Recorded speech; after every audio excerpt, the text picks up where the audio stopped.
You knew what this meant to me. You let me believe I had failed. A wife's place is beside her husband's career. I did what was necessary to protect this family. You let me grieve something you had already stolen. Mother, what have you done? Amaka met Chidi at a mutual friend's housewarming in Lekki.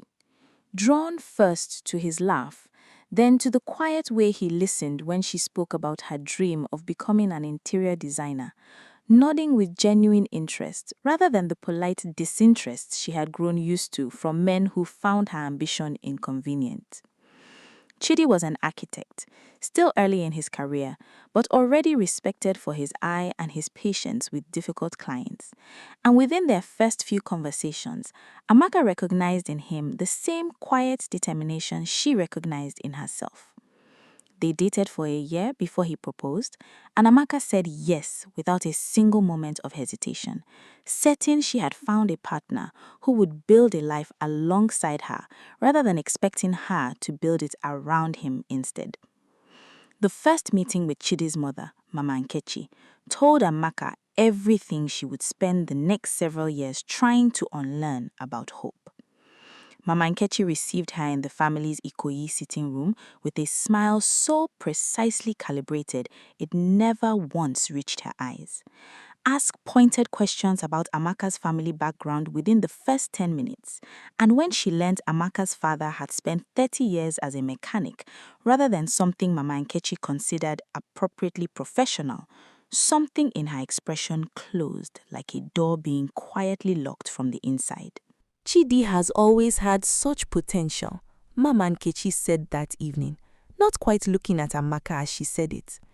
I have always imagined he would marry someone who could elevate what our family has built, someone from a background that matches his trajectory. Chidi, sitting beside Amaka, apologized for his mother's bluntness on the drive home, promising it would soften with time, that his mother simply needed to get to know the real Amaka rather than the assumption she had already formed. Amaka wanted desperately to believe him. She married Chidi 18 months later in a small, joyful ceremony that Mama Nkechi attended with the composed, unreadable expression of a woman fulfilling an obligation rather than celebrating a union. The sabotage began quietly, so quietly that Amaka spent the first year of her marriage genuinely questioning her own perception of events rather than recognizing the pattern forming around her. There were the small comments dropped at family gatherings about Amaka's clothing being a bit ambitious for her background, delivered with a smile sweet enough to seem harmless to anyone not paying close attention. There was the way Mama Nkechi would visit unannounced and rearrange Amaka's carefully curated home decor, the one area of expertise Amaka possessed that Mama Nkechi seemed most threatened by, always followed by an innocent comment about how she was just trying to help, since Amaka clearly needed guidance in matters of proper taste.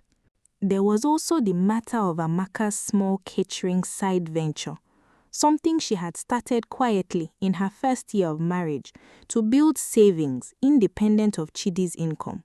A modest operation supplying finger foods for corporate events across Lekki and Victoria Island. Mama Nkechi, learning of a promising contract Amaka had nearly secured with a large accounting firm, made a single discreet phone call to the event coordinator, a distant acquaintance from her church women's group, mentioning offhandedly that she had heard concerning things about the reliability of Amaka's operation. The contract vanished within days, the coordinator citing vague scheduling conflicts, and Amaka spent months confused about why a seemingly certain opportunity had simply evaporated, never once suspecting the true cause until much later. Then the rumors began. 6 months into the marriage, a colleague of Chidi's mentioned, carefully, delicately, that he'd heard whispers around the office about Amaka being seen with another man at a hotel in Victoria Island. Chidi confronted Amaka, and though she had no idea what she was even referring to, the accusation planted a small, corrosive seed of doubt that took weeks of patient reassurance to dissolve. It was only much later that Amaka learned the rumor's true origin, Mama Nkechi herself, speaking to a family friend who worked at Chidi's firm, describing a fabricated sighting with just enough specific detail to sound credible. 3 months after that came the pregnancy scare. Not Amaka's, but a young woman from Chidi's office who approached him privately, tearfully, claiming she might be carrying his child from a moment of weakness during a stressful project deadline. Chidi, terrified and guilt-ridden despite knowing he had done nothing wrong, confided in his mother before telling Amaka. And it was Mama Nkechi who suggested gently that perhaps it would be wiser not to burden Amaka with baseless anxiety until the situation resolved itself. The woman's claim quietly evaporated within weeks. No pregnancy had ever actually existed. But Amaka learned of the entire episode only after the fact, discovering that her own mother-in-law had been managing a crisis about her husband's supposed infidelity without ever including her in the conversation at all. A small but telling betrayal that Amaka filed away without fully understanding its significance yet. The most devastating act came almost 2 years into the marriage, during a period when Amaka had applied quietly and hopefully to a prestigious interior design fellowship program in London, a highly competitive opportunity that would fund a year of specialized training with some of the industry's most respected designers. Exactly the kind of credential that could transform her modest local reputation into something with genuine international standing. She told only Chidi and Mama Nkechi about the application, wanting to keep her hopes contained until she knew whether the dream was even possible. The acceptance letter arrived at the family home in Ikoyi, where Amaka and Chidi were staying temporarily during a renovation of their own duplex. Amaka never saw it. Mama Nkechi intercepted the envelope from the mail delivery, recognized the London postmark and the program's name, and made a decision in the span of a few private seconds that would define the next several months of Amaka's life. She hid the letter in her bedroom, telling herself, in whatever private justification she constructed, that Amaka's ambitions were an inconvenient threat to the family's carefully maintained image of a wife who supported her husband's career rather than pursuing her own that might eclipse it. Amaka waited for a response that never came, refreshing her email obsessively.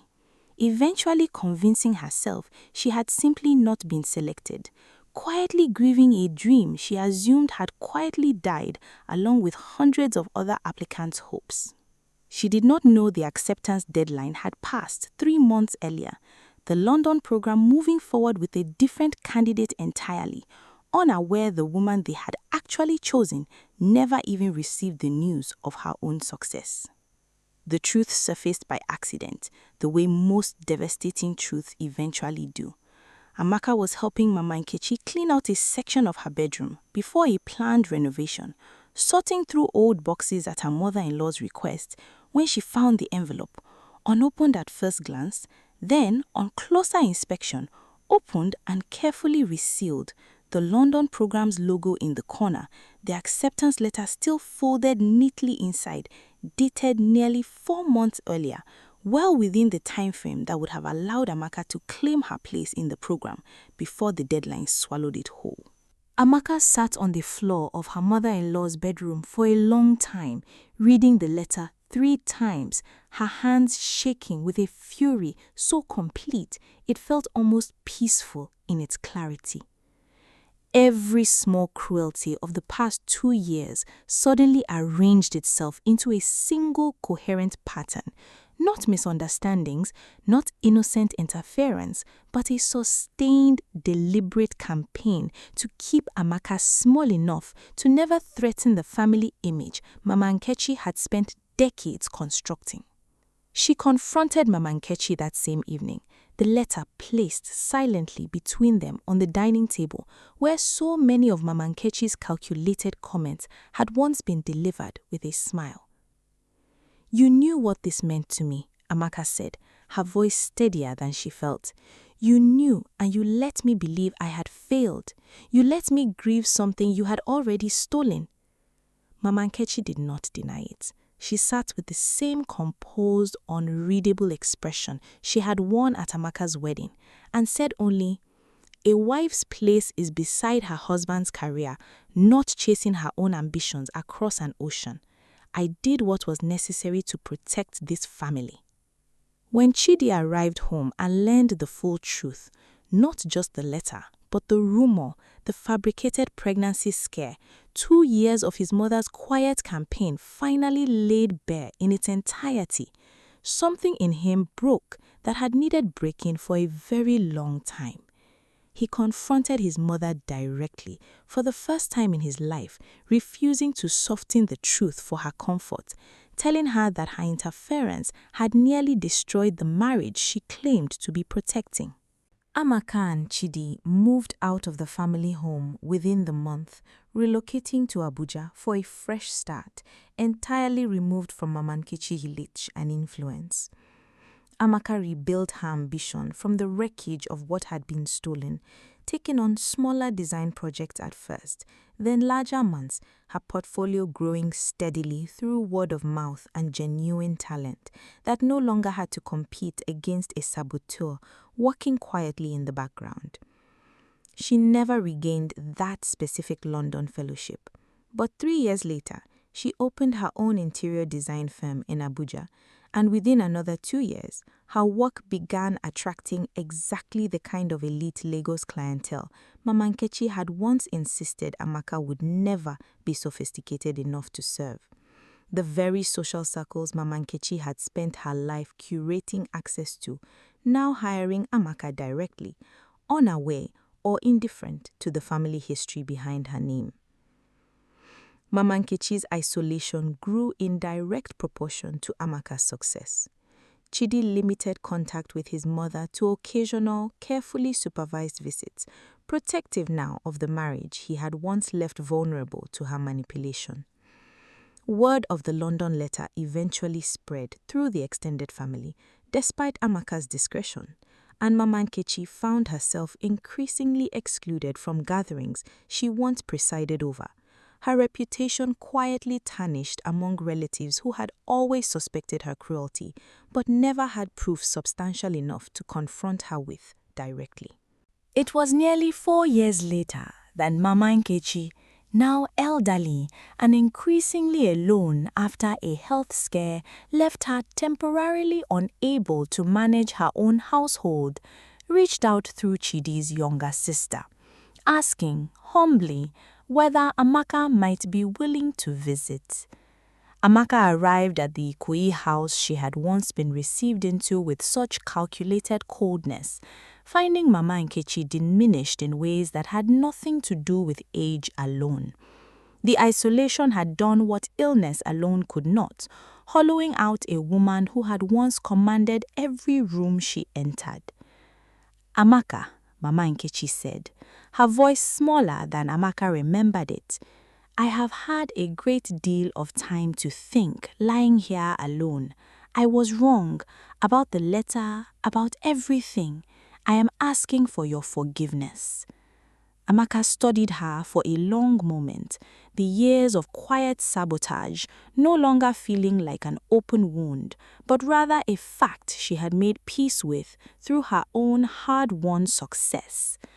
"I forgive you, Mama," she said finally, and meant it, because carrying resentment had never been a weight she wished to keep. But forgiveness and welcome are not the same thing. You will see Chidi. You will see your grandchildren when they come on terms that protect them from what you once tried to do to me. You will not be given unsupervised access to shape anyone's future again. That trust, once destroyed, is not simply restored because you have grown lonely enough to want it back. Mama Nkechi wept, quietly, the tears of a woman finally understanding the true and permanent cost of everything she had once believed she was entitled to control. Amaka sat with her a while longer, offering the small, conditional dignity of her presence, before rising to leave for the design studio that bore her own name, built entirely from the ashes of a dream Mama Nkechi had once tried to bury without ever imagining how thoroughly Amaka would learn to grow it back from nothing at all. If this story touched you, please like and subscribe. Share it with someone who needs it today. And drop a comment. We want to hear from you. God bless you.